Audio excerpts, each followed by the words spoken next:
peut-être commencer, gardons nos habitudes, par faire un petit point sur les chiffres du jour. Eh bien, après 2 jours de baisse consécutifs, le nombre de nouvelles hospitalisations, malheureusement, est reparti à la hausse. Chez nous, aujourd'hui, 434 patients atteints du coronavirus. Fin mars, pas grand monde sur les routes. On nous demande d'éviter les déplacements inutiles. À cause d'un pic de pollution? Non, à cause d'un virus. Le décès a lui aussi augmenté, plus 56 en 24 heures, ce qui porte le bilan total à 178 morts en Belgique à ce stade. Les panneaux publicitaires me demandent de rester chez moi. J'ai jamais vu un tel matraquage.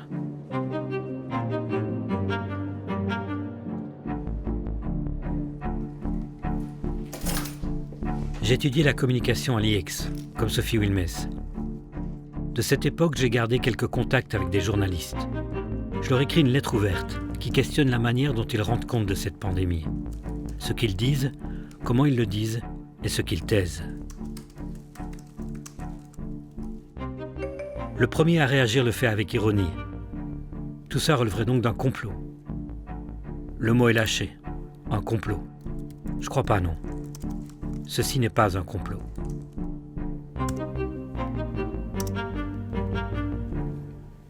La situation en Italie toujours aussi inquiétante. 475 décès enregistrés en 24 heures. C'est du jamais vu dans les pays contaminés par le coronavirus. Les mesures de confinement seront d'ailleurs prolongées et nous allons le voir avec Caroline Hick. L'armée vient en aide aux médecins.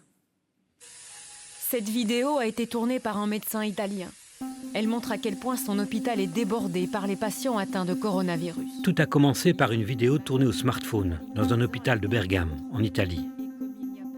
Suite à la diffusion de ces images dramatiques, la saturation des hôpitaux va devenir le point focal de toutes les politiques de santé publique. C'est que depuis des années, la plupart des gouvernements a rationné le nombre de lits dans les hôpitaux par mesure d'économie. Il ne faudrait pas que ça leur soit reproché, alors ils tremblent. Ce qui m'a interpellé, c'est l'universalité et l'omniprésence de la consigne. Il faut aplatir la courbe et pour cela, rester à la maison. Gardons notre calme et poursuivons nos efforts. Une initiative des autorités belges. Tous les communicateurs le savent, la répétition d'un même message, encore et encore, est la base de la propagande. Please stay at home. S'il vous plaît, restez à la maison. Alors le petit livre que j'ai publié s'intitule « Principes élémentaires de propagande de guerre, utilisables en cas de guerre froide, chaude ou tiède ». Alors ici, on est probablement dans le cas d'une guerre tiède, c'est-à-dire qu'on n'a pas utilisé les armes, mais qu'il y a une mobilisation de l'opinion publique de la part des gouvernements qui est très semblable aux mobilisations qu'on effectue lorsqu'il y a une guerre chaude. Dans ce cas-là, il faut évidemment avoir l'unanimité derrière le gouvernement. Il ne peut pas y avoir de dissidence, il ne peut plus y avoir de liberté de la presse, de liberté d'expression, parce qu'il y a une cause tellement importante que nous devons tout sacrifier à la victoire de cette cause. Que ce soit la télévision, que ce soit la radio, que ce soit les médias imprimés, ils ont tous participé à cette même campagne et on ne peut pas se permettre d'avoir des opinions différentes, etc. La télévision va jouer ici un rôle majeur. Par écran interposé, elle semble opérer une véritable hypnose collective en multipliant les messages anxiogènes. Beaucoup de monde donc dans les hôpitaux un petit peu partout dans le pays. L'armée, de son côté, a élaboré un plan de crise. Moi, j'appelle ça de l'assassinat. Le pire, c'est qu'on ne parle pas encore de pic. Il y a un côté mythique derrière ça. Les épidémies, c'est mythique. Le virus est quelque chose qui est craint par tout le monde parce que d'abord, on ne le voit pas. Et puis ensuite, on n'est pas responsable parce que c'est toujours quelqu'un d'autre qui vous le donne. Et on se sent coupable de le transmettre. Donc il y a une espèce de phobie collective qui s'installe et qui est facilement nourrie par les médias. Alors on aurait pu espérer que les médias ne jouent pas cette corde au maximum, mais malheureusement ils l'ont joué, ils la jouent toujours. Leurs 5800 lits sont plutôt à 9 lits pour 100 000 habitants. J'ai étudié les messages subliminaux, ceux qui arrivent directement au cerveau sans qu'on en soit conscient. Je suis intrigué par les images qui servent d'arrière-plan aux infographies. On aperçoit une malade qui tousse elle est jeune et maquillée.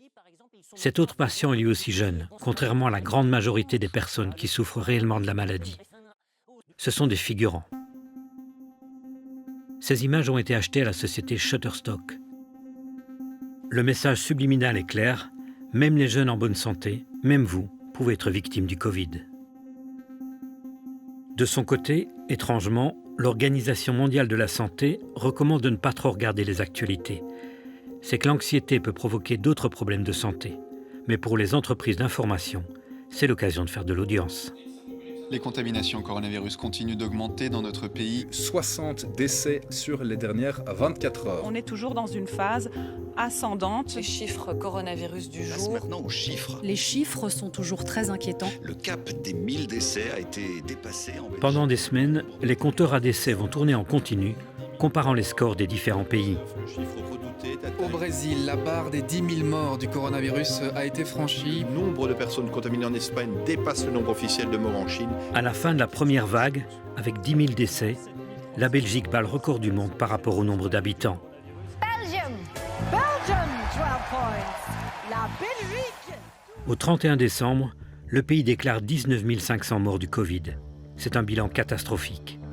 Mais si on le rapporte à la population de 11 500 000 habitants, nous avons un taux de mortalité de 0,17%. Donc 99,83% de la population belge n'est pas morte du virus, comme 99,98% de la population mondiale. Ce qui frappe d'emblée, c'est l'écart entre la perception et la réalité des chiffres. Ceci n'est pas une apocalypse.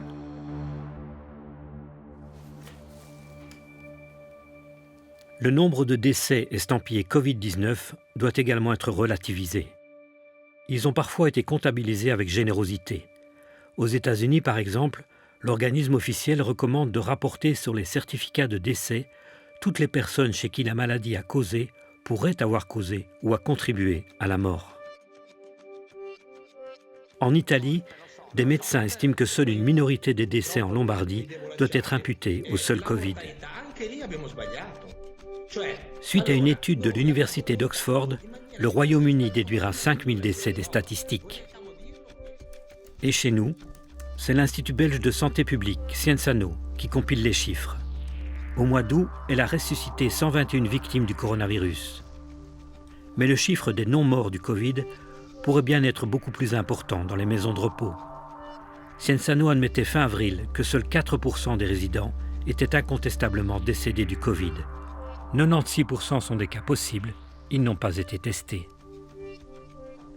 Dans cette vidéo publiée par la DH, une caméra cachée enregistre une confirmation officieuse d'Elio Di Rupo, l'actuel président de la région wallonne. C'est par rapport au nombre de morts, mais c'est dû au fait que toutes les personnes qui ont été décédées, qui sont décédées dans les maisons de repos, on les a considérées comme des Covid.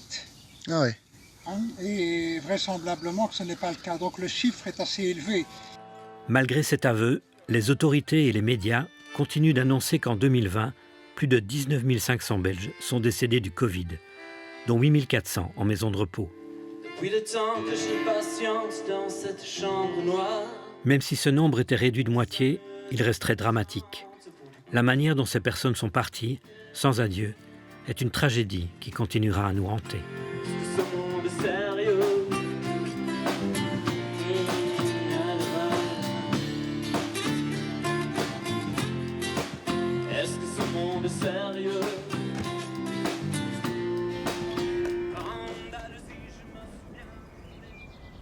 12 avril, dimanche de Pâques.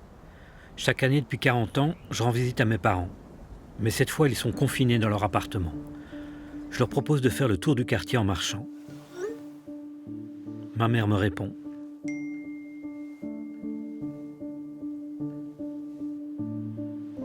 Un civique, ça fait longtemps que j'avais plus entendu ça. Je comprends la prudence de mon père. Médecin à la retraite, 87 ans, en décompensation cardiaque. La cible parfaite pour le Covid. Il a déjà rédigé son testament, pas d'acharnement thérapeutique, pas de soins intensifs. Ce que je comprends moins, c'est que le principe même du confinement n'ait pas été davantage débattu. Les médias vont encourager les Belges à s'y soumettre, malgré les injustices et les incohérences. On en profite pour passer du temps avec les enfants. Je cuisine et parfois je ne fais rien du tout. Quel privilège! Fin mai, je serai amené à réaliser une vidéo qui questionne les bénéfices du confinement. Les dégâts du lockdown vont devenir plus importants que les bénéfices. 5 milliards qui sont évanouis du fait du coût économique du confinement. Je ne suis pas à l'origine de cette initiative. L'idée vient de Mélanie Dechamps, chef de service adjoint aux cliniques universitaires Saint-Luc.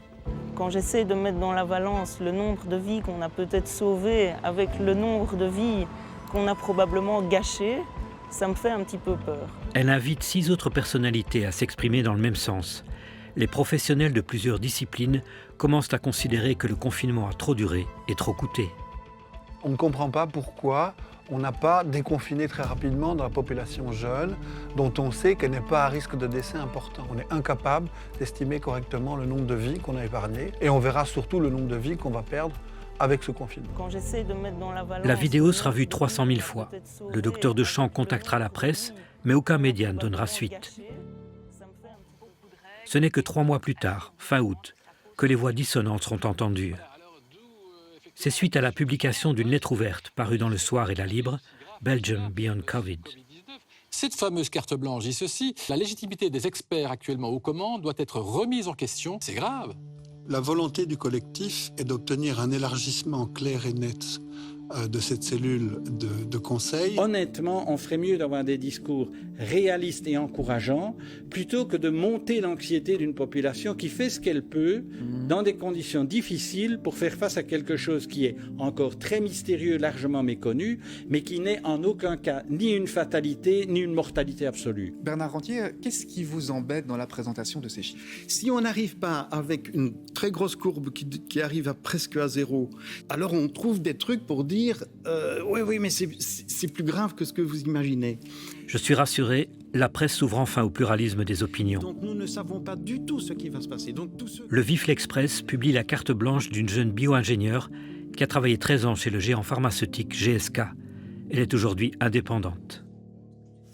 Et donc au moment du confinement, moi je me suis retrouvée à la maison, comme je suis indépendante, j'avais pas de mission. Et en fait j'étais assez surprise par la communication qui était extrêmement anxiogène, que ce soit dans les rapports, la façon dont ils sont écrits, dans les modifications, de la façon de présenter les données, etc. Quand on approche d'un CNS, il y a un changement dans la façon dont les données sont gérées. Donc on va avoir une mise à jour beaucoup plus rapide de certaines données, ou un recul de certaines autres. Donc ça, c'est un site pour suivre l'évolution de la mortalité et de l'évolution du coronavirus dans les maisons de repos.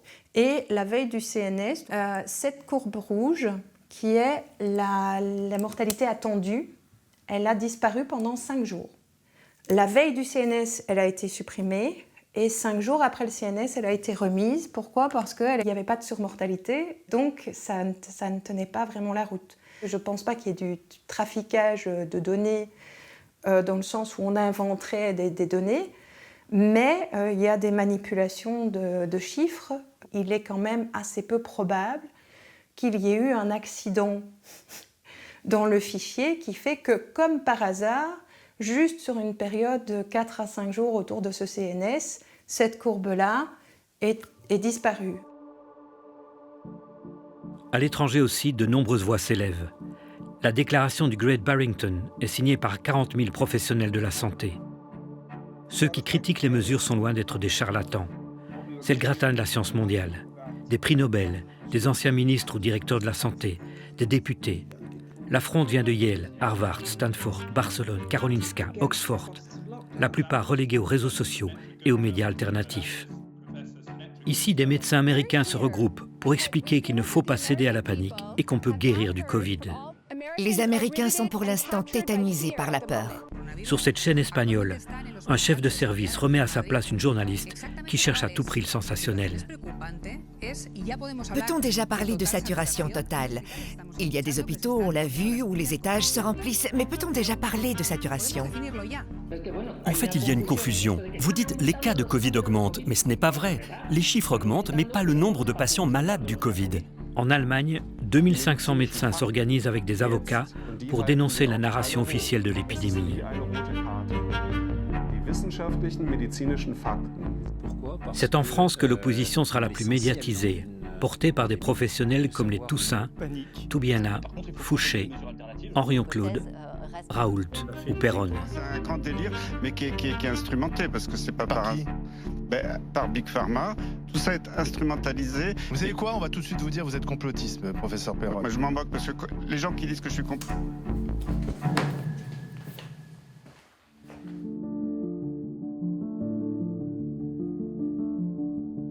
24 avril. Comme des milliers de mes compatriotes, je suis devant ma télé pour assister à la conférence de presse de la Première ministre. J'imagine qu'il y a des questions. Alexandre Penas de Kairos-Presse.be. Par rapport aux décisions que vous prenez maintenant, quelle légitimité démocratique y a-t-il à prendre ce genre de décisions quand la plupart des membres font partie des multinationales et de la finance? Je ne vois pas vraiment... Le journaliste Alexandre Penas, éditeur du média Kairos, questionne la Première ministre sur d'éventuels conflits d'intérêts au sein du groupe des experts qui la conseille. Sophie Wilmès estime que la question est biaisée politiquement et recadre le journaliste. Et je peux vous garantir que ce n'est pas la société pour laquelle vous travaillez qui définit l'homme ou la femme que vous êtes. Le lendemain, le site RTL Info titre « Un journaliste avance une théorie du complot ». Ainsi donc, poser une question somme toute basique, faites-vous un complotiste? Mais pourquoi ces questions ne sont pas débattues démocratiquement? Merci. J'ai rencontré à Louvain-la-Neuve une anthropologue spécialiste des théories du complot, Jacinthe Mazzochetti. La manière dont on utilise les mots est fondamentale. Et donc, traiter quelqu'un de complotiste, finalement, aujourd'hui, ça veut tout et rien dire. Derrière le mot complotiste, parfois, il y a un usage qui permet d'éteindre toute pensée critique et tout questionnement, finalement, par rapport au déroulement de notre société. Donc, c'est aujourd'hui devenu une insulte facile, aussi, qui permet de faire taire et d'empêcher de poser les questions qui dérangent. Alexandre Penas, c'est donc un adepte de théorie du complot. Ça m'intéresse de rencontrer un complotiste. À vrai dire, j'espère un rendez-vous dans une cave sombre, des lunettes noires, des ordinateurs plongés dans la pénombre. Actuellement, ça devient presque un compliment d'être traité de complotiste, étant donné que les complotistes, en général, sont ceux qui mettent en évidence les intérêts occultes des gouvernements, des groupes d'experts et des médias. Donc je crois qu'il faudrait même plus que parler de complotisme, il faudrait parler de mise en évidence de corruption réelle pour comprendre qui nous dirige et quelles sont les décisions qui sont prises en notre nom. Voilà. Donc oui, complotiste dans ce cas-là, mais pas de confusion entre tout. On a marché sur la Lune, les extraterrestres, la Terre est plate. Les journalistes entretiennent cette confusion-là. Donc ils mettent ça d'un côté, et de l'autre côté, ils mettent les conflits d'intérêts qu'on révèle, alors que ça n'a strictement rien à voir. Est-ce que nous complotiste quand on indique que des gens qui travaillent pour nous, soi-disant pour nous, au fait travaillent pour d'autres? On peut se poser des questions, et donc il faut creuser ça. C'est le travail d'un journaliste. On reproche à Alexandre Penas d'avoir posé une question qui dérange. Je me demande surtout pourquoi les grands médias ne l'ont pas fait. La curiosité journalistique est-elle jetée aux oubliettes le temps d'une crise sanitaire? Dans son article, Kairos a épinglé les conflits d'intérêts au sein du Gaze, le groupe d'experts chargé de l'exit strategy. Certains d'entre eux ont des liens avec des entreprises pour qui la pandémie représente une opportunité commerciale. Les médias ont publié la liste des membres du Gaze, sans mentionner deux experts de la société de consultance McKinsey. Il y aurait pourtant matière à s'interroger quand on pense que McKinsey conseille aussi ses clients pharmaceutiques et la grande distribution qui a bien profité des mesures de confinement. De toute évidence, McKinsey ne conseille ni mon petit fleuriste, ni mes potes théâtreux. L'épidémiologiste Marius Gilbert siégeait aussi au Gaze. Je l'ai rencontré. Il y avait deux personnes. Donc il y avait deux consultants qui avaient été recrutés par Pierre Wunsch pour essayer de voir ce qui se faisait dans les autres pays en termes de mesures. Et on devait collecter énormément d'informations. Et donc il y a des consultants qui ont participé, externes qui ont participé aux travaux du Gaze. Ça faisait plutôt allusion à un possible conflit d'intérêts entre des gens qui conseillent un gouvernement public et puis qui par ailleurs a dans son portefeuille client GSK. Il y a une ou deux occasions, des personnes ont estimé, et moi à un moment je me suis exprimé à ce sujet, qu'ils étaient sortis de leur rôle, on l'a dit, et c'était à faire clôturer, quoi. Mais il faut se rendre compte que la plupart des cabinets ont fait appel à des consultants extérieures. Parfois c'était McKinsey, parfois c'était Deloitte. Cette intrusion du secteur privé dans les affaires publiques m'a toujours semblé contre nature. Je regarde de plus près les rapports du Gaze, publiés a posteriori et en anglais uniquement. Le langage utilisé est clairement celui des consultants. Dans le premier rapport, on lit déjà que la crise ne sera sous contrôle que lorsqu'on aura immunisé une vaste majorité de la population via une campagne de vaccination à grande échelle. Le texte évoque aussi le risque d'une deuxième et troisième vague. Ce rapport date du 14 avril. Comment les experts du Gaze ont-ils pu anticiper 2 nouvelles vagues alors que ce n'est pas la norme? L'homme fort du Gaze est le virologue Mark Van Ranst, qui s'était déjà fait remarquer en 2009 lors de l'épidémie de H1N1. Il conseillait alors au gouvernement d'acheter des millions de doses du vaccin produit par GSK en étant lui-même rémunéré par la société pharmaceutique. Le vaccin acheté par la Belgique fut un flop, obligeant la ministre de la Santé à décommander un tiers des doses. Mark Van Ranst illustre parfaitement la manière dont la presse a une mémoire sélective. On sait très bien que lors de l'épisode de la grippe H1N1, il avait des conflits d'intérêts énormes avec GSK. Tout d'un coup, actuellement, on n'entend plus parler. Et c'est la même chose pour les autres. Et on va sans doute reparler de Mark Van Ranst dans 5 ans ou dans 2 ans. On va faire un article en disant « mais regardez, il était payé par GSK ou par une autre ». Mais c'est toujours trop tard. Donc les médias ont toujours une longueur d'avance sur les intérêts privés, une longueur de retard sur le bien commun et nos intérêts à nous. Alors que je google Van Ranst, on m'envoie une vidéo qui me laisse sans voix. C'est une conférence donnée en 2019 par le virologue à Chatham House, un institut international très influent, un think tank. Van Ranst est invité à s'exprimer sur la gestion des pandémies. Il va raconter comment il avait réussi à instrumentaliser les médias lors de la crise H1N1 10 ans plus tôt. Van Ranst commence par déclarer ses conflits d'intérêts. Le slide reste 2 secondes à l'écran, je fais un arrêt sur image. La plupart des Big Pharma sont là. Mark Van Ranst explique ensuite comment il s'y est pris pour mettre les médias dans sa poche. Vous devez être omniprésent les premiers jours. Pour attirer l'attention des médias, vous concluez un accord avec eux. Vous leur direz tout, et s'ils vous appellent, vous décrocherez votre téléphone. En faisant ça, vous pouvez profiter des premiers jours pour atteindre une couverture maximale, et ils ne vont pas chercher des voies alternatives. Si vous faites ça, ça sera beaucoup plus facile. Van Ranst est très fier d'avoir apeuré la population par médias interposés. Il suffit de comptabiliser les décès au quotidien. Et puis vous devez dire, OK, on va avoir des décès liés au H1N1. Évidemment, c'est inévitable. J'ai utilisé ça dans les médias. 7 morts de la grippe par jour au pic de l'épidémie serait réaliste. C'est vrai pour chaque année. C'est une estimation très prudente.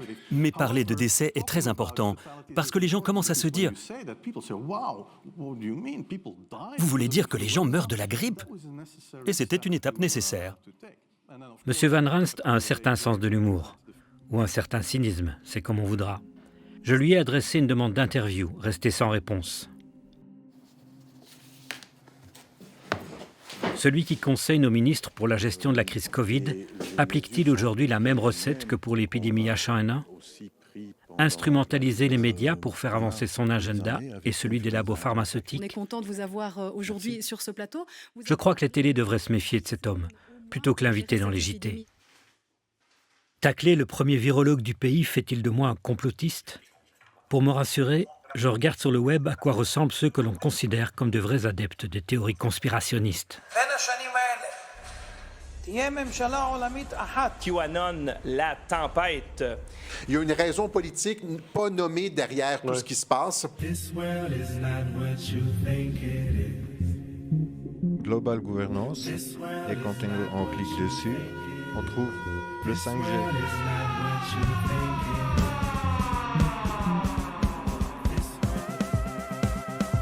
Le vaccin et les nanoparticules sont donc injectés simultanément dans votre corps.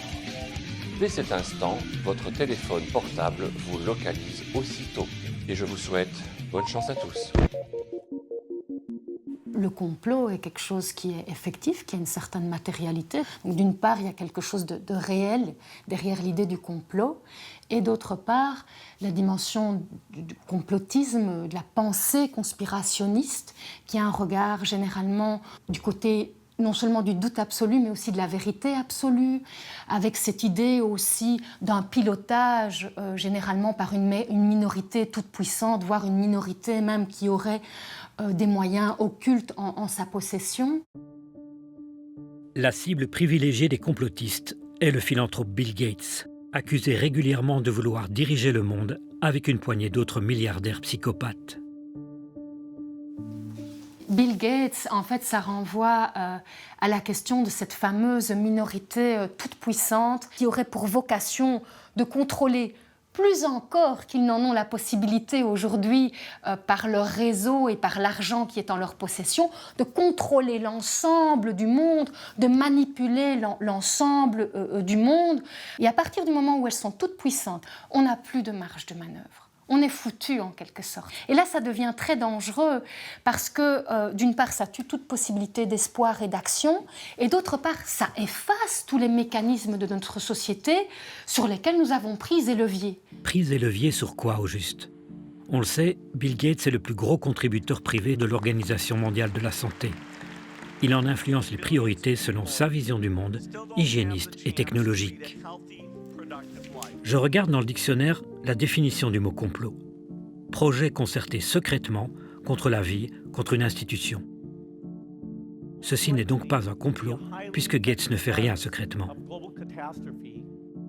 La Fondation Gates a le mérite d'être transparente. Sur son site, on trouve tous les bénéficiaires de ses largesses.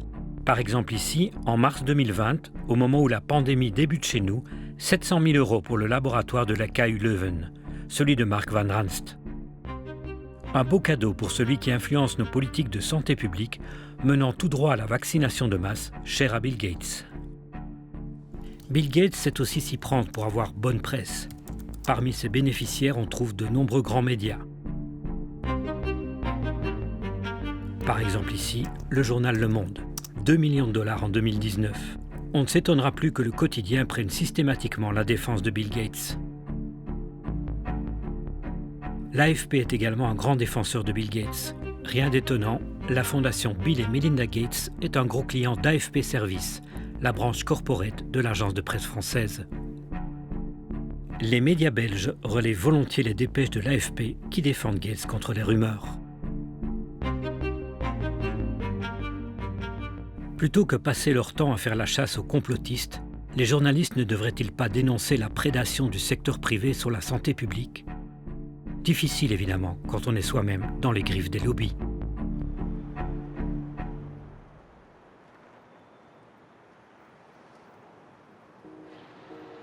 « 1er mai, fête du travail. Ça fait 2 mois que je n'en ai plus. 9 et N. 10. À toi. Je rends visite à mes parents. Ils jouent au Scrabble. Je vais mettre K. 3, 4, 5 x 2, 10. Un cas, c'est une manifestation d'une maladie chez quelqu'un. Donc en réalité, on parle de cas quand il y a une maladie, et à la télévision, on parle souvent de cas alors que ce sont des tests positifs. Il ne faut pas confondre le cas maladie avec le test positif. Des tests positifs peuvent-ils déterminer une infection au coronavirus, qu'on soit malade ou non ? La principale technique utilisée partout dans le monde est le test PCR.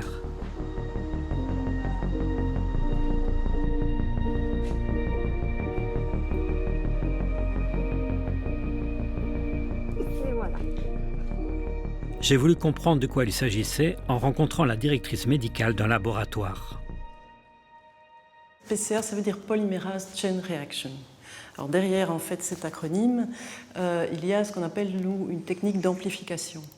Donc ce qu'on va faire, c'est qu'on va aller sélectionner une cible. En fait, cette cible, c'est une partie du matériel génétique du virus, et on va aller l'amplifier de façon exponentielle grâce à cette fameuse technique de PCR.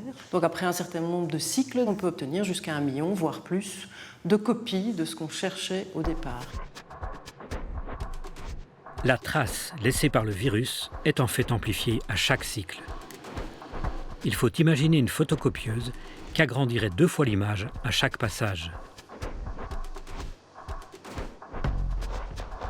Après 40 cycles, le signal est amplifié 1,5 million de fois. Le 40 cycles, qui est utilisé dans beaucoup de laboratoires, est probablement le meilleur compromis. Si on s'arrête à 20, on va certainement rater quand même toute une série de patients porteurs. Trop de cycles, ça n'a pas d'intérêt parce que vous n'allez de toute façon, au-delà de 40, plus rien détecter de plus. Plusieurs scientifiques ont émis des réserves sur l'intérêt des tests à cette échelle. Alors, je ne suis pas un homme de laboratoire, je reviens sur cette précaution oratoire-là. Pour moi, le chiffre de 40 est trop élevé. Le chiffre de 40 est trop élevé et va vous donner, peut-être dans certains cas, des faux positifs, et surtout vous détectez des séquelles virales des semaines après, alors que là, on est pratiquement certain qu'on n'a pas de contamination. On trouve du vrai virus, mais parfois du cadavre de virus, on est bien d'accord. Hein. Le labo que j'ai interviewé, donc il monte à 40 c'est cycles. de trop, hein, c'est beaucoup. Hein. Pardon ? C'est beaucoup à 40, c'est énorme. Plus tard, je lis sur le site officiel de l'OMS que les tests PCR peuvent produire de nombreux résultats erronés lorsque le taux de positivité décroît, ce qui est le cas en fin de phase épidémique. Le testing de masse devient alors peu fiable. Le test PCR devrait être réservé aux patients qui présentent des symptômes cliniques, c'est-à-dire s'il est malade. Cette publication est cruciale parce que le testing de toute la population, même asymptomatique, est le socle sur lequel reposent la plupart des mesures de santé publique, du port du masque aux quarantaines. Si le socle n'est pas robuste, c'est tout le château de cartes qui s'effondre. Les médias ont évoqué ce problème, sans pour autant renoncer au décompte quotidien des nouveaux cas qui continuent d'alimenter les gros titres. 298 nouveaux cas détectés en 24 heures. Passé à 636 cas, un nombre qui ne cesse d'augmenter. 15 850 nouveaux cas par jour. L'annonce quotidienne du nombre de nouvelles contaminations par les autorités, reprise par les médias, constitue au minimum un glissement sémantique et au pire un mensonge d'État.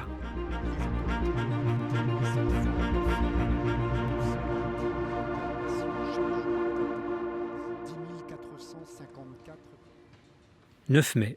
Mon père m'envoie un courriel, je sens inquiet. Le journal télévisé de 13h ce jour confirme la reprise de l'épidémie en Allemagne. L'heure n'est pas au relâchement. On le voit dans certains pays comme l'Allemagne, la courbe repart à la hausse. En réalité, le 9 mai, les chiffres continuent de baisser en Allemagne. En certains endroits, on pourrait même reconfiner. Et chez nous, Ma compagne est germanophone, elle vérifie les médias allemands. Il s'agit d'un seul canton où 2 abattoirs sont concernés. Les conditions de travail et d'hébergement d'ouvriers venus des pays de l'Est ont généré une contamination très localisée. Rien à voir avec une reprise de l'épidémie à l'échelle nationale. Juste un petit raccourci journalistique pour encourager le respect des mesures. Une erreur de la part d'un présentateur sous pression. Une fake news. J'ai pris rendez-vous avec Jean-Pierre Jacquemin, le directeur de l'information de la RTBF. Laurent Mathieu, avec son éditeur, est responsable de ce qui a été dit à l'antenne. Et s'il y a comme une erreur, on la corrige. Nous n'avons pas la science infuse. Nous n'avons pas la vérité révélée. Mais je peux vous assurer que nous travaillons jour et nuit pour livrer l'information la plus sérieuse, la plus fiable possible, la plus recoupée possible, et que nous sommes très attentifs à ce qui émerge dans ces moments-là. Maintenant, vous dites courant, mais il y a les médias mainstream et il y a les médias alternatifs. Je pense que la vérité n'est pas dans les médias mainstream et la vérité n'est pas dans les médias alternatifs.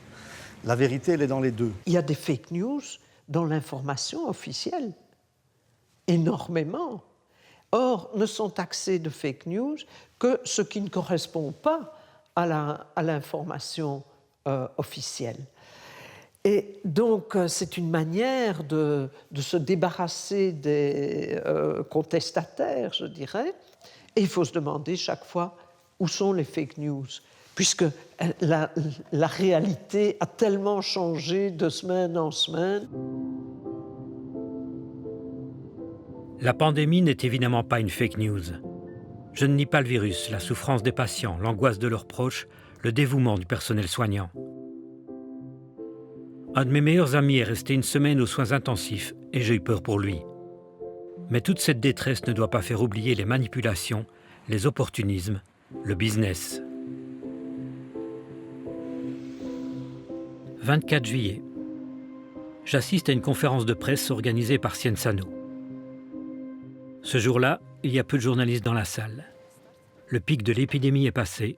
Le public commence à se lasser des informations liées au coronavirus. Goedemorgen, bonjour à tous. Je dois malheureusement vous faire part d'une triste nouvelle aujourd'hui. Un enfant de 3 ans est décédé des suites d'une infection au Covid-19. En espérant que cette triste nouvelle nous serve de prise de conscience. Quelques minutes plus tard, l'info est relayée par les médias.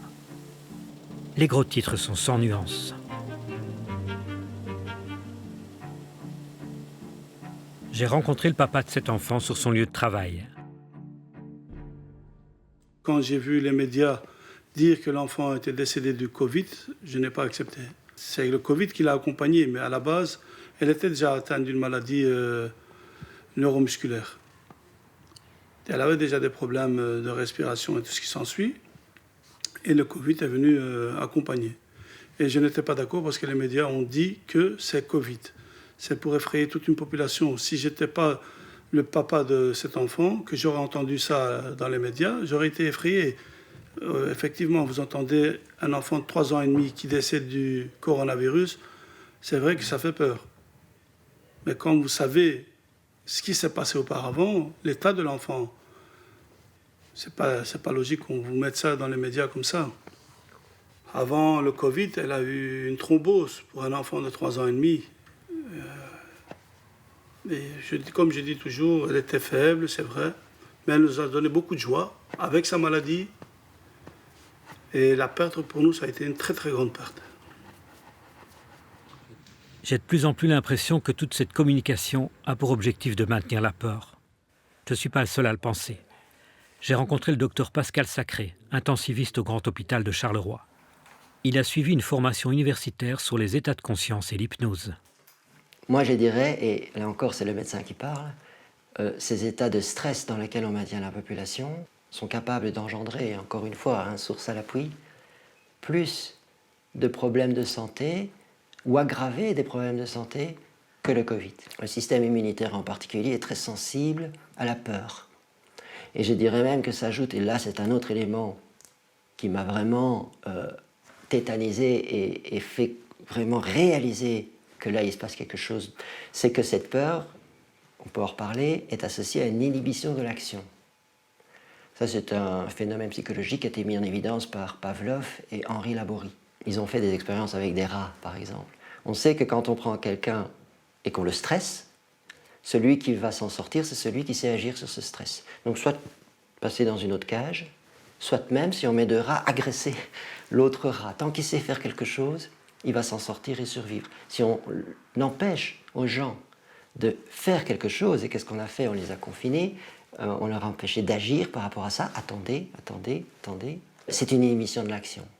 Donc à cette peur s'associe la pire chose qu'on peut associer à la peur, c'est l'inhibition de l'action. Ça, tous les psychologues, psychopathologues vont vous le dire. Quand quelqu'un a peur, il est capable d'accepter tout et n'importe quoi.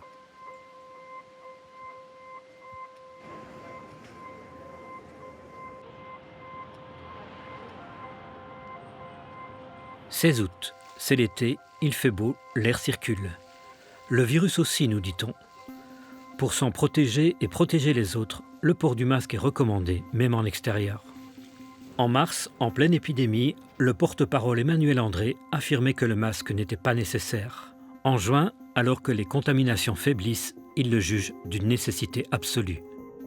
Ces contradictions donnent des arguments à celles et ceux qui considèrent que le masque porte atteinte aux libertés individuelles. Ils organisent les premières manifestations hostiles aux mesures gouvernementales.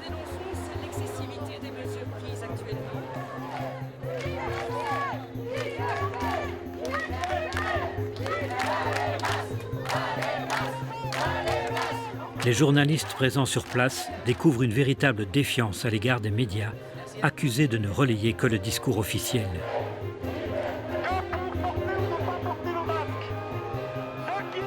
Pour Radio France Internationale, la manifestation belge était un rassemblement de complotistes.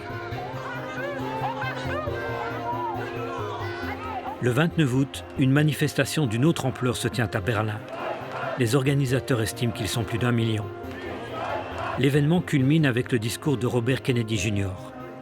Cette grande figure des anti-vaccins, en bon démagogue, reprendra la phrase historique de son oncle John Fitzgerald Kennedy.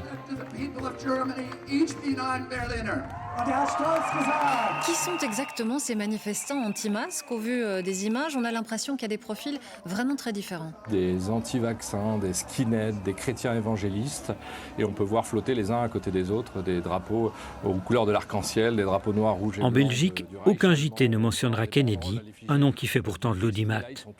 J'ai demandé au correspondant de la RTBF pourquoi il avait passé sous silence sa présence.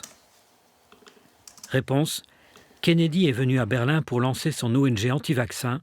D'un point de vue déontologique, je n'ai pas à relayer une campagne promotionnelle.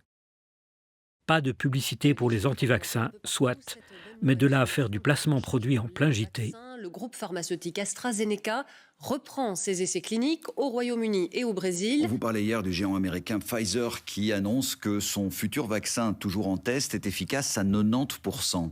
La production est lancée.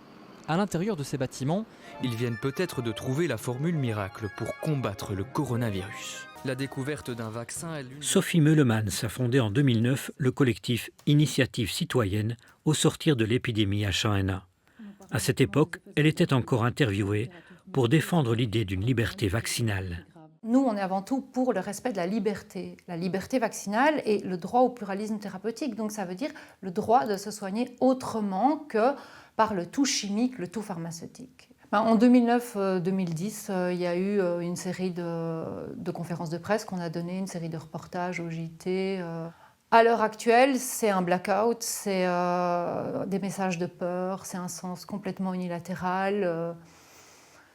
La parole sacrée aux experts, mais les médecins de terrain qui veulent dénoncer des choses vont d'office être étiquetés de complotistes. Donc nous, ce qu'on essaye aussi au niveau associatif, c'est de leur donner la parole.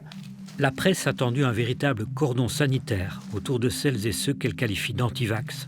Le Soir consacre par contre une double page à l'interview de l'ancien patron de GSK, grand promoteur de la vaccination de masse. Dans un de ses éditoriaux, Béatrice Delvaux traitera de complotistes ceux qui critiquent la campagne vaccinale.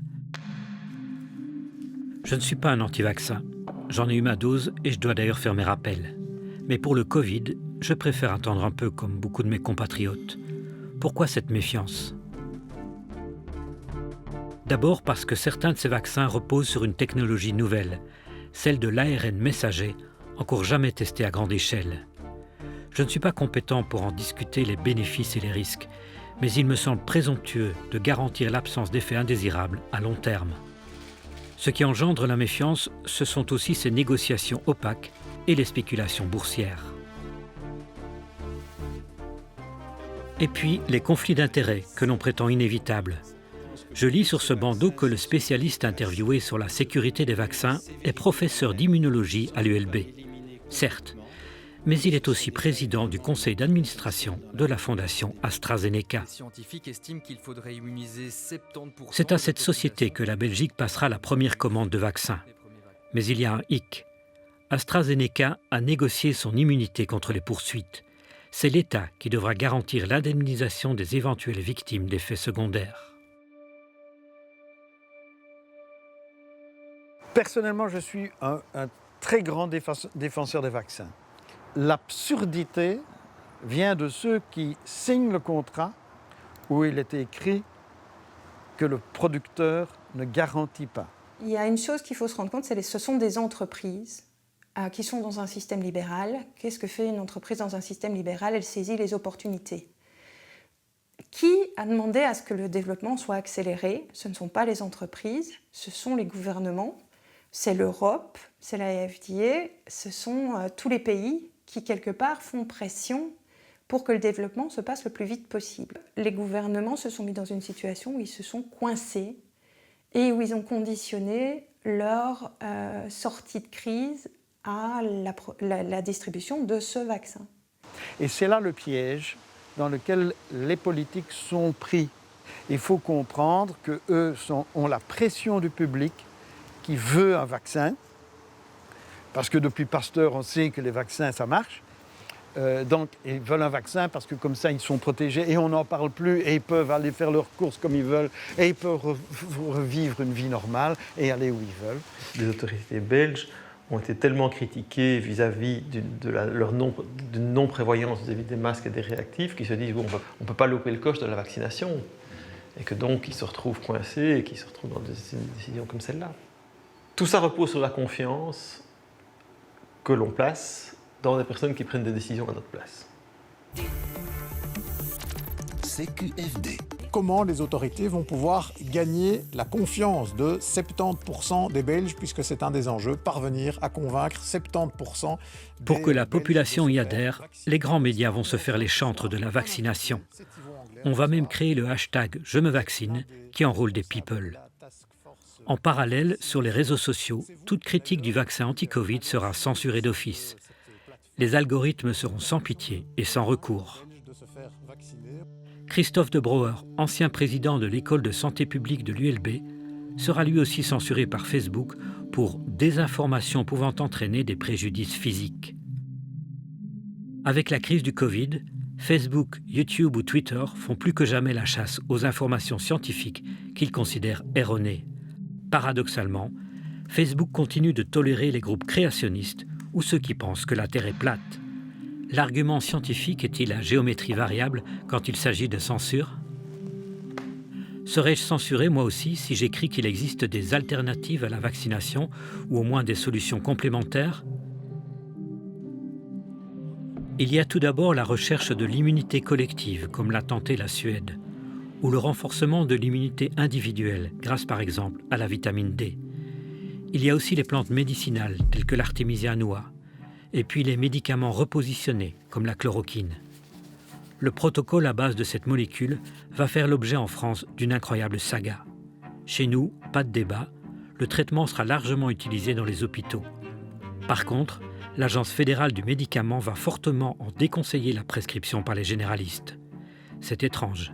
Ce qui n'est pas recommandé chez nous semble efficace pour les Africains. Sur ce site de la diaspora congolaise, on découvre le 8 avril que la Belgique a donné un lot important de chloroquine à la RDC en indiquant que le traitement avait des vertus thérapeutiques par rapport au Covid-19.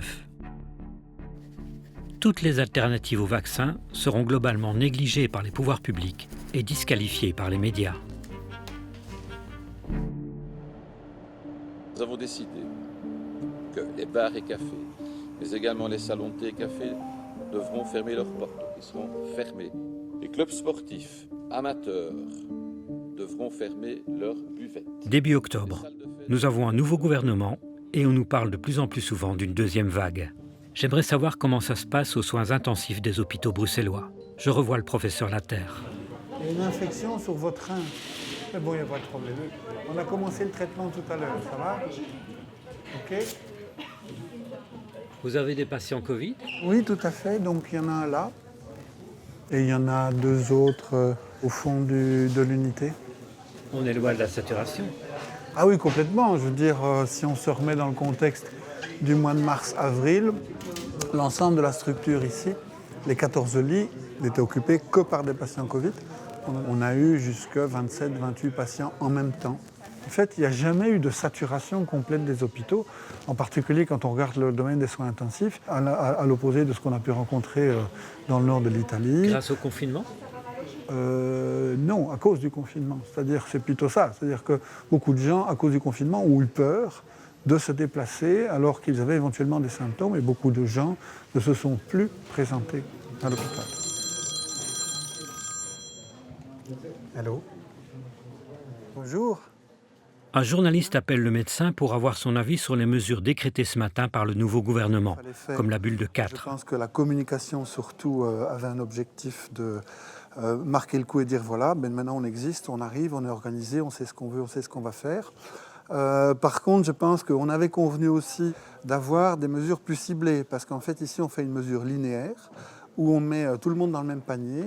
On a toutes les régions du pays qui vont devoir implémenter les mêmes mesures restrictives, alors qu'on sait très bien aussi que la quasi-totalité des patients qu'on a sont de la communauté allochtone. Alors ce n'est pas du tout de leur faute. Ce sont des gens qui n'ont pas eu d'informations correctes parce qu'ils vivent dans un mode communautaire classique, et on peut tout à fait comprendre, social habituel, avec une grande promiscuité, parce qu'ils sont nombreux dans les familles, parce qu'ils ont un espace plus réduit. Mais je crois que si de nouveau on ne cible pas dans les zones ou dans les communautés dans lesquelles il y a clairement un plus grand problème de contamination, je ne suis pas sûr que ce soit ça qui fasse la différence en termes d'épidémie ou en termes de contamination en tout cas.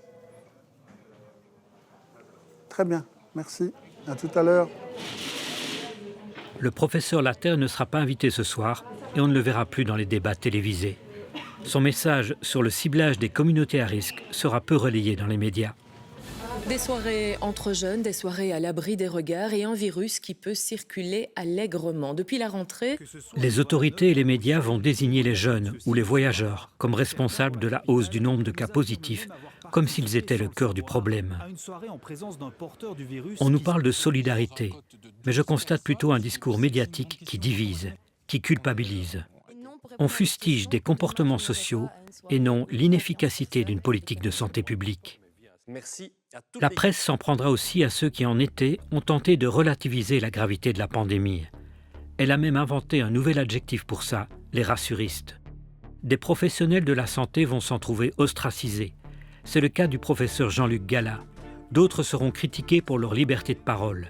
Les Mazerac, Briaille, Collignon, pour n'en citer que quelques-uns.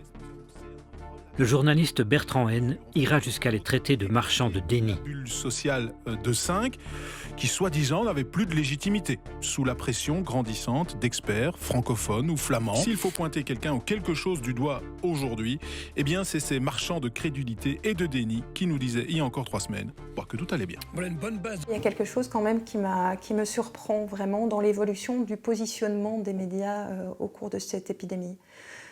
Au tout début, je pense qu'ils ont été surpris comme tout le monde et quelque part, ils n'y connaissaient rien, ils ne savaient pas quoi dire. Et donc moi, ils m'ont donné l'impression qu'ils répétaient, ils faisaient perroquet, ils égrenaient les chiffres. On est déstabilisés, on ne sait pas quoi dire. C'est entre-deux, au moment du déconfinement, il y a eu une période un petit peu de critique. Donc où il y a eu beaucoup plus de cartes blanches, où il y a eu beaucoup plus d'interviews de personnes avec confronter les points de vue sur quelle est la stratégie qu'on devrait adopter, etc. Et là où je comprends beaucoup moins, c'est depuis quelques semaines, il y a un revirement où c'est vraiment une prise de position. On ne sent plus d'esprit critique, ce n'est ni on ne comprend pas ni ceci, c'est nous avons décidé que ça c'était ce qu'on allait croire. N'importe qui n'est pas à 100% aligné avec le message que les médias ont décidé, qui n'est même plus celui des experts, c'est celui des médias, les journalistes ont leur message. Tout le monde qui n'est pas d'accord avec nous est complotiste et est mauvais. C'est le 22 octobre que j'ai décidé de ne plus regarder les journaux télévisés. Ce soir, on a dépassé les bornes. L'ancienne première ministre Sophie Wilmès a été hospitalisée hier et placée en soins intensifs à l'hôpital. Il y a d'abord l'annonce de l'hospitalisation de l'ancienne première ministre. Est-ce que son état nécessitait une admission en soins intensifs? Elle ne cite aucune assistance respiratoire et elle ne cite même pas de l'oxygénothérapie. Donc actuellement... Le JT de la RTBF a invité l'expert le plus tracassé. Marius Gilbert, selon vous, est-ce qu'il faut un reconfinement généralisé? Ça va être très difficilement incontournable. Et on finit par bien se connaître, je vous sens quand même très inquiet ce soir. Mais je suis très inquiet, je ne suis pas le seul. Le même soir, sur la chaîne privée, sur base d'un début de courbe exponentielle, on extrapole un nombre de malades vertigineux. En noir, son évolution si aucune mesure n'avait été prise la semaine dernière. Et en rouge, voici à quoi s'attendre jusqu'en mars grâce aux mesures prises. Moitié moins d'hospitalisation. Voici la projection de ce qui se serait passé si on n'avait pas pris des mesures la semaine passée. Ok, ça reste à démontrer. Et voici ce à quoi on peut s'attendre dans le futur, jusque fin mars grâce aux mesures qu'on a prises ici. Et là déjà, je commence à avoir des choses qui tiquent. Les mesures, c'est jusqu'au 13 décembre. Comment est-ce qu'ils peuvent modéliser l'effet des mesures jusque fin mars? Et surtout, on devrait avoir sur le graphique, non pas une courbe, mais un spectre. Plus on est loin, moins on est sûr, donc on est de plus en plus écarté. Mais ça, c'est juste des modèles mathématiques foirés. Voilà. Et donc, reconfinement généralisé? Mais je pense qu'on n'a pas le choix. Et puis vient l'inévitable sujet tourné dans un hôpital au bord de la saturation. on ne peut être plus inquiet par rapport à ce qui est en train d'arriver. Le chef des urgences se gardera bien de rappeler que chaque année, en fin d'automne, les hôpitaux sont débordés par différentes pathologies respiratoires. J'ai d'ailleurs retrouvé cette affiche du CHU de Liège. Elle date de 2019. Depuis toujours, c'est une période difficile. Automne, hiver. On a une saturation des lits depuis toujours, en fait, en soins intensifs. Je ne me mets en porte-à-faux de la plupart des dires officiels, journalistiques, tant qu'ils ne parleront pas, parce qu'ils peuvent le faire à partir de maintenant, s'ils le veulent finalement, mais tant qu'ils ne parleront pas des autres éléments qui, pour moi, sont même les plus importants. C'est-à-dire le manque de moyens, le manque de valorisation, le manque d'effectifs, revoir le financement des soins intensifs, voilà, des choses comme ça. Pour avoir dit ce qu'il pensait sur les réseaux sociaux, Pascal Sacré est licencié du Grand Hôpital de Charleroi pour faute grave. On lui reproche ses opinions, non seulement sur la gestion de la crise, mais aussi sur d'autres sujets polémiques, pour lesquels certains le taxeraient volontiers de complotiste. Le licenciement sec du docteur Sacré est une preuve de plus que le discours dominant ne tolère aucune voix dissidente, même les plus dévouées. Quelque chose qui m'a énormément choqué, c'est de voir que, pour cette raison-là, il pouvait renvoyer un réanimateur en cette période de crise Covid, je le rappelle, dont je n'ai jamais contesté l'existence, au contraire. J'ai été confronté en première ligne. J'ai dû partir alors qu'ils avaient besoin de moi. Les hôpitaux liégeois... Je reviens à ces JT du 22 octobre. On y fera 4 allusions différentes à la Lombardie. Alors, certains experts comparent ce qu'il se passe en ce moment en province de Liège à la Lombardie, en Italie, lors de la première vague. Est-ce que cette comparaison entre la Wallonie et la Lombardie tient-elle vraiment la route? Avec des drames à vivre tels que l'on avait vu sur la première vague en Italie du Nord. Tout ça tombe à point nommé. Juste après le journal, se tient une réunion du Conseil national de sécurité qui doit décider de nouvelles mesures restrictives. Mesures qu'il est bien entendu toujours utile de respecter. Il faut préparer la population à y adhérer au nom de la solidarité avec les malades et le personnel soignant. Protéger les plus vulnérables. Le nouveau premier incarne parfaitement le pompier pyromane. Il parle d'incendie dans les médias, qui en retour le présente comme le capitaine des pompiers, seul capable d'éteindre le brasier. Je n'en peux plus de cette communication, de cette fabrique du consentement qui tourne à plein régime. Les derniers chiffres de l'évolution de l'épidémie. On me reprochera de me focaliser sur les gros titres des JT et les unes des quotidiens. C'est vrai, parce que ce sont les gros titres que l'on s'envoie d'un clic et qui créent la panique. J'admets que certains journalistes ont analysé et investigué, mais très peu se sont aventurés à questionner le discours dominant, à douter. Le Soir a interviewé Geert Molenbergs, un biostatisticien qui conseille notre ministre de la Santé. Il suggère qu'au-dessus de la barre des 50 contaminations par jour, il n'y ait pas de retour à la normale. Le seuil épidémique pour la grippe est d'environ 150 cas malades par jour. L'expert propose de fixer le seuil Covid-19 à 50 cas. Et même si on y parvenait, les grands événements resteront impossibles. Cela signifie la fin des stades bondés, des festivals, des carnavals. Le Soir s'est contenté de relayer la parole d'un expert sans relever l'énormité. Descendre sous la barre des 50 cas par jour, c'est la tyrannie du risque zéro. Je ne comprends pas toujours le choix des rédactions de montrer certaines choses et d'en taire d'autres. Pas un mot, par exemple, sur cette décision d'une cour d'appel au Portugal qui considère que les tests PCR ne sont pas assez fiables pour justifier une quarantaine. Pas de sujet JT sur les manifestations de cet été en Serbie ou au Danemark contre les mesures liberticides. Aucun écho pour ces parlementaires italiens qui protestent contre les mesures décrétées par leur Premier ministre. Nos médias ont-ils peur que ça fasse tache chez nous? Je suis en tout cas de plus en plus écœuré par le choix des titres. Les journaux publient parfois quelques critiques des décisions gouvernementales, mais la plupart du temps, c'est au travers d'opinions et de contributions externes. Début décembre, j'ai observé en temps réel dans l'Écho une censure qui ne dit pas son nom. Dans une carte blanche, 2 chercheurs formulent l'hypothèse que l'inflexion de la courbe des admissions est naturelle et ne doit rien aux mesures décidées par le gouvernement, à contre-courant du discours dominant. J'enregistre illico et j'ai bien fait. Elle est retirée après quelques heures. L'article réapparaîtra plus tard contextualisé, pour reprendre les mots de la rédaction, qui tente ainsi de recoller avec la narration officielle. Ceci n'est plus une carte blanche. En me rendant sur le site du Soir, je constate que 6 mois après le décès de l'enfant de 3 ans, l'info n'a toujours pas été rectifiée malgré l'insistance de son père. L'histoire retiendra donc qu'en Belgique, une enfant de 3 ans est morte du Covid. En ce moment, il n'y a qu'une solution. Et cette solution, c'est de limiter au maximum les contacts physiques entre nous. Aussi brièvement que possible, mais aussi longtemps qu'il ne le faudra. 2 novembre. Le gouvernement décide d'un 2e confinement partiel. Il va entraîner la fermeture de secteurs non essentiels sans que cette notion fasse l'objet d'aucun débat démocratique. Je reçois des messages qui prétendent qu'il y a autre chose derrière tout ça. La crise du Covid-19, qu'elle soit exagérée ou non, servirait surtout à masquer une crise beaucoup plus grave, plus systémique. Pour me faire une opinion, j'ai rencontré Georges Hugeux, un fin connaisseur de la finance internationale. Pendant 20 ans numéro 2 de la Bourse de New York, Hugeux est aujourd'hui professeur à la Columbia Law School. Bonjour. En 2018, j'ai annoncé un tsunami en 2020, simplement sur le plan de l'affaiblissement de la situation financière.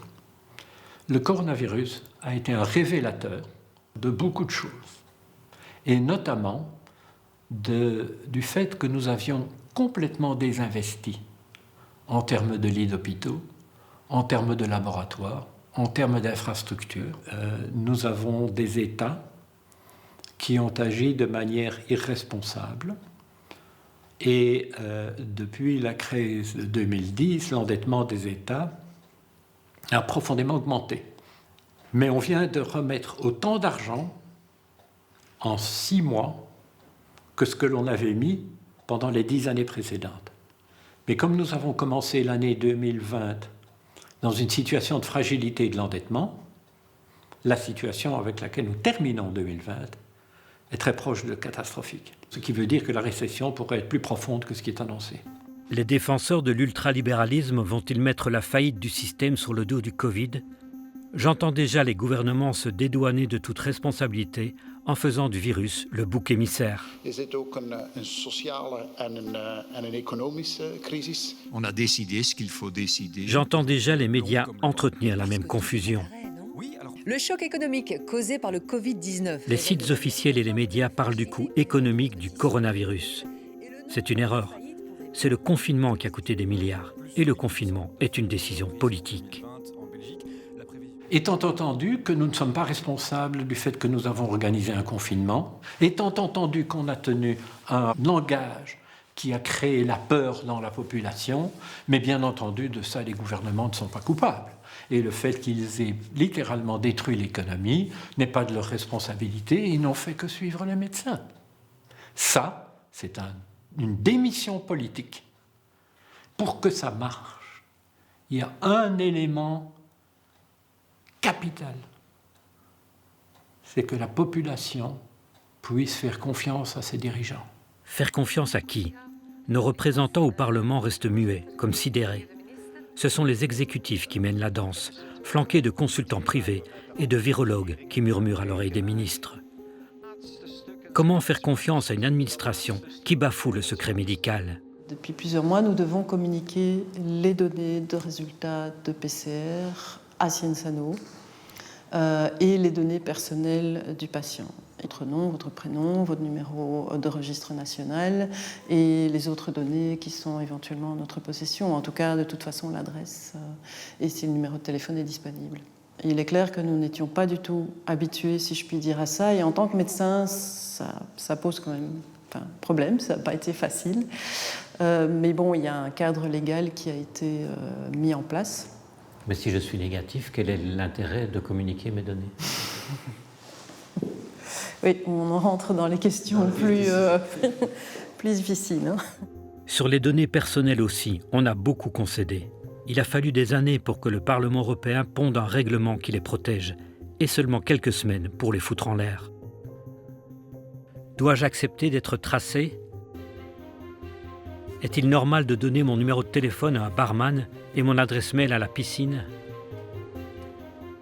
Faire confiance à une ministre des Affaires étrangères qui déconseille les voyages en Antarctique, qui place le Vietnam sur la liste rouge alors que le pays n'a enregistré que 35 morts pour 100 millions d'habitants? Mes amis se sont fait à l'idée que pour voyager, ils devront être vaccinés et le prouver. N'est-ce pas tout simplement une obligation vaccinale déguisée? Si on décide que le vaccin est obligatoire, je serai objecteur de conscience. La distanciation sociale et le télétravail empêchent désormais les échanges de points de vue. Pourquoi les autorités ont-elles fermé tous les endroits où l'on refait le monde? Les campus universitaires, les cantines, les bistrots. Le pouvoir craint-il la subversion du théâtre? Il se souvient sans doute que la Révolution belge a débuté à la sortie d'un opéra. Des médecins me l'ont dit, les mesures liberticides peinent à trouver une justification sanitaire. Elles ne seraient finalement que sécuritaires. Le mot couvre-feu retrouve subitement son sens littéral.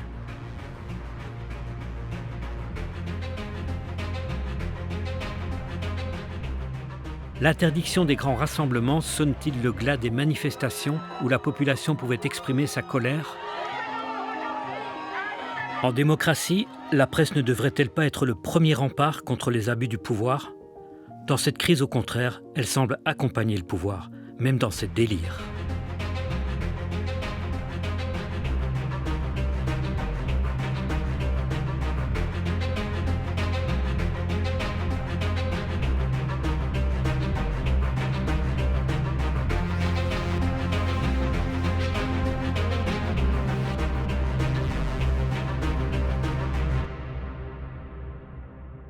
Qu'est-ce que vous avez pensé du rôle des médias dans cette crise? Depuis au moins 10 ans, les médias se sont transformés d'informateurs à chercheurs de sensationnel. Une chose que beaucoup de gens ne réalisent pas, c'est qu'entre le pouvoir politique et les médias, c'est plutôt le pouvoir politique qui suit les médias que les médias qui suivent le pouvoir politique. Et donc la dramatisation qui a été faite par les médias a forcé les États à devenir dramatisants et à prendre des mesures exceptionnelles. Ce qui a été créé pendant cette année 2020, c'est une angoisse, c'est une anxiété générale, chaque jour devant être plus inquiétant que le jour précédent. Je pense que chez toute personne, la peur est un facteur de changement. Vous savez, la guerre arrivera en Belgique, on ferait 100% sur la guerre, même s'il y a des événements, des endroits dans le monde où il y aurait peut-être d'autres guerres ou d'autres moments de paix. Comme dans toutes les situations de guerre, on a sacrifié la liberté de penser. Face à cette information monolithique, nous n'avons pas eu de contrepoids, sauf peut-être dans des réseaux sociaux. Il y a une chose qu'on peut faire dans ce cas, c'est douter, douter et encore douter.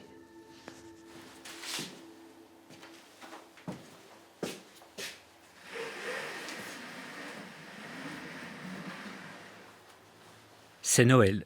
Je ne verrai pas mes parents. Mon père continue d'être inquiet et civique. Ma famille se tient à distance, mes amis sont devenus des pixels. Est-ce que nous voulons d'une société sans risque, sécuritaire, contrôlante? Qui a voté pour ça? Pas moi en tout cas. Je n'ai toujours pas compris ce qui se passe, j'ai juste cherché à comprendre. Ceci n'est pas un complot, mais peut-être bien l'utilisation d'une crise sanitaire pour imposer un monde virtuel, technologique, hygiéniste. Une formidable opportunité pour ceux qui rêvent de pouvoir fort et de peuples sages. Mais qui partage ce rêve? Pas grand monde que je connaisse, et probablement très peu de journalistes. Alors j'espère un sursaut, de vrais débats démocratiques sur des choix de société, à l'abri des intérêts mercantiles. Je fais confiance au pouvoir de chacun et à l'intelligence collective. On peut en finir avec cette crise, mais il va falloir la reconquérir, la liberté.